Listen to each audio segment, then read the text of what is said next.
Dating A to Z, the letter E. All right. Dun-da-da. Emotional support. Yes, emotional support is important from your partner. However, you don't want to get your emotional support totally from your partner, right? I think it's really important, particularly if you're kind of activated or like really pissed off about something. Personally, I think it's better to call a trusted friend first and just kind of download a little bit. I mean, I say a trusted friend because you don't want it to be that friend that sort of always says, well, no, that guy's an asshole. You need, like you need somebody who knows like relationships sometimes have problems and like maybe it's worth, not just throwing the baby out with bathwater, so to speak. So, calling a trusted friend and just saying, okay, this is what happened. I know I'm overreacting, and getting a little bit of emotional support from other people in your life, or having a therapist there. Because if your partner becomes your therapist, then again, you're sort of taking kind of the autonomy away, like your autonomy and their autonomy. And then the whole relationship sort of just becomes about this like fixing thing and this huge emotional support thing all the time. Because remember, you want to make sure that you're keeping some of the levity and some of the fun and some of the joy in your relationship. So emotional support is wonderful and necessary in a relationship, particularly in your life partner. We want that. I'm just saying, remember to diversify, okay? Diversify your emotional support. I think that that's fair. Fair enough? Yes? Ecstasy. I'm going to assume that you're not talking about the drug and that you are talking about maybe seeking or experiencing ecstasy in a relationship. Remember that if you meet someone that you have truly like ecstatic, intimate sex with, that they still have to prove themselves to be a good human being, right? Sometimes we have all of that oxytocin that we experience. Oxytocin is a bonding and trust hormone, and we have that experience when we have sex, and that can make us sort of sign up for somebody and spackle in the cracks and not really pay attention to who and how they are in the world and how they relate. And so make sure that ecstasy with that person doesn't become your drug, and that you're still really looking at who and how they are in the world and how they operate and how they treat you and all of those things. So yeah, so that's what I have to say about ecstasy. Exes, oh my God. What do you want me to say about exes? There's so many things to say. Okay. If your partner has a relationship with their ex, particularly if they have kids together, and they have a good relationship with their ex, some people can find that really threatening. And it's important to remember that it really benefits all. For people, particularly, it benefits the children, it benefits you, because believe me, when somebody has a bad relationship with their ex, that can create a certain amount of drama in your relationship that can be way worse than your little bit of insecurity about the fact that they still talk to their ex or maybe text them once in a while. If they're talking to them and texted them and it's kid related and family related and insurance related and doctor related and all that crap, I'm sorry, if you're dating somebody with kids and the ex is still around, that's just part of the deal. And you should be rooting for those kids. You should be rooting for those parents to be getting along. That's, that's coming from a place of love, and that's coming from, being a grown-up about it. So if you have insecurity about their relationship with their ex, then, and if there's something inappropriate that you feel that they're doing with their ex, if they're hanging out with them all, I don't know, want to invite them to your Christmas party or whatever, I don't know, that's something where you can say, look, I want you to have a good relationship, peaceful relationship with your ex. I'm rooting for that. I'm rooting for your kids. I think that's all wonderful. This is uncomfortable for me. And in theory,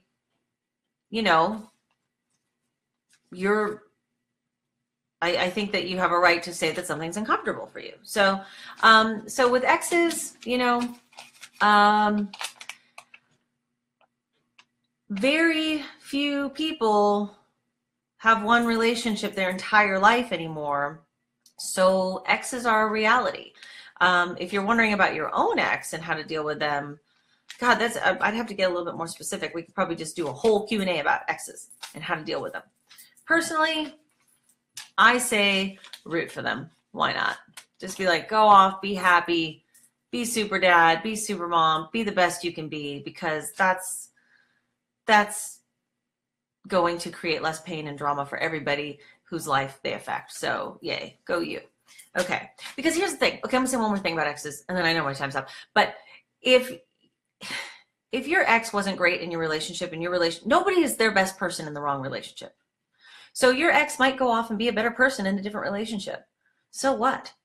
Maybe they just found somebody who was a better fit. Maybe they found somebody who was less intimidating or something, and not even that you were intimidating in a bad way. I mean, you know, just whatever. We don't know what people's paths are supposed to be. So if your ex was not great with you, you probably weren't your best person with them either. So remember, you can't say my ex was this way and therefore all men are this way or all women are this way. Your ex was that way because they were in the wrong relationship, and by the end, nobody's behaving well when they're in the wrong relationship. So all right, that's what I'm saying. E for erectile dysfunction. Man, I saw this and I meant to look up, there is a blogger, and I will put his name under this video. He does an amazing, oh my God, his writing is incredible. He talks about his sexual relationship with his wife. He had prostate cancer and had his prostate removed. And so he's unable to get an erection, and he has the best sex life, and he writes about it. And it's so beautiful because sex is so much more, intimacy is so much more than just intercourse. So he talks about, God, he's just wonderful. He's just so open, and I'm going to put his name under here. So erectile dysfunction does not have to be the end of your intimacy. And I actually, without erectile dysfunction, what am I trying to say? Intercourse doesn't have to be the only way that you have intimacy, because women can experience sort of the flip side where they might be sore or experience something or uncomfortable, and then it's sort of like, okay, well, if that's the case, if that's not working and that's not working, then we're just not going to be intimate. And that's heartbreaking, because there's just so many other ways to be intimate and to be close and to be expressive with each other. And so I would not let ED get in your way, so to speak. I think it's just important to say, like, okay, well, this is just the deal now, and let's see how else we can be close and open up that communication. So, extramarital affairs. What can I say about this in 2 minutes? Extramarital affairs are usually a symptom, not a cause. The thing, and if we're talking about actual affairs, like not just like, oh, you know, I got drunk in Vegas and this thing happened, and, you know, but there's like an actual affair going on, and that is different. What's happening there usually is that person, the new person, is seeing you, or you meaning the person who's having the affair, in a way that they haven't been seen, and making them feel alive in a way that they haven't felt alive. And I'm not saying that they should be acting out of their integrity. I'm not saying that that's right, but it's important to understand what affairs are about and what is happening in that affair, which is so powerful, because people who don't want to act out of their integrity, people who you would think would never have an affair, and they would think I would never have an affair, have found themselves swept up in the energy of being seen and being known. And that's why it's so important, again, to maintain those eyes in your relationship on your partner, of stepping back and seeing them how the world sees them. And that's where when I talk about the passion, the fire triangle, with the fuel and the spark and the air is so important, that breathing room to really step back and view your partner and see them doing their thing, or seeing them how like the cashier at the market sees them. That's what that oxygen is about. You know, you get so tight, so close all the time, and in each other's airspace all the time, and dealing with responsibility all the time, right? And responsibility is the unsexiest thing in the world. So you get into that, like, just sort of becoming roommates and business partners and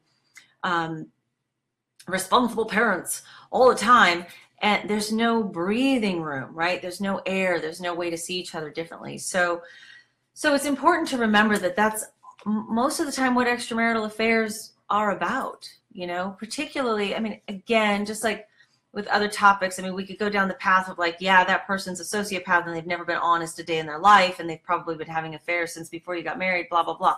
That's a whole different thing. That's a whole different thing.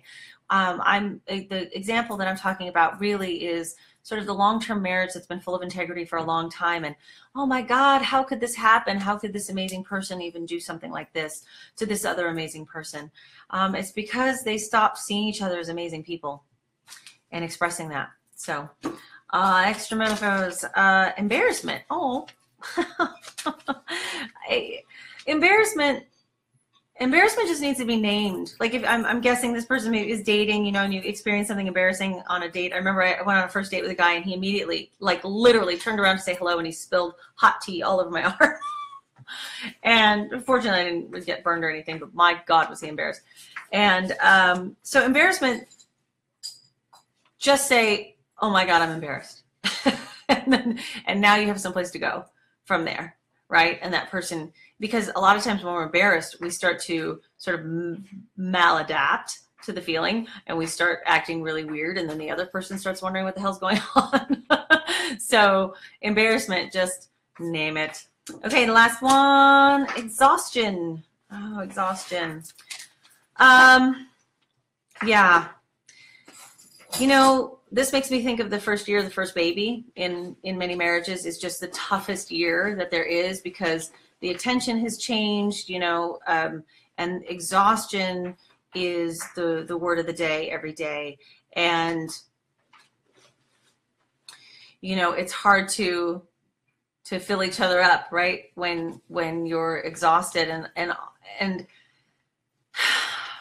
I think that, you know, there's a fine line, right? Sometimes we have to say, you can go through a period of time where you're like, okay, we're exhausted, or I'm exhausted, and this is why, right? And we want to look at why that's going on and name it. If exhaustion has just become part of your identity, and that's kind of who you are, well, my wife's exhausted, my husband's exhausted, everybody's exhausted all the time, and you find yourself saying this for months, and that's always the defining quality, then you need to get familiar with some self-care, because you're going to get to the end of your days and just say like, oh, life was just so exhausting, and relationships so exhausting, everything's so exhausting. And how lucky are you to get to be exhausted, you know, living a life with like in whatever you're doing, you know, I mean, there's a point at which you have to just go, okay, I'm exhausted, I'm getting depleted, I need to take care of myself, because it's also going to make you sick, and then that's going to create a whole bunch of drama in your life. So what's up? So that's my kid. Hi, baby. So exhaustion just needs to be honored, and we can be compassionate with each other. But then when exhaustion starts to become part of your identity, that's when it needs to be looked at as a relationship issue. Like, okay, we're partners. We need to both be participating. How can I support you so that you're less exhausted? Are you willing to change something in your life so that you can be less exhausted, so that we can create some joyful activity together? So that's what I have to say about exhaustion. And that is the last E for today. And tomorrow's F.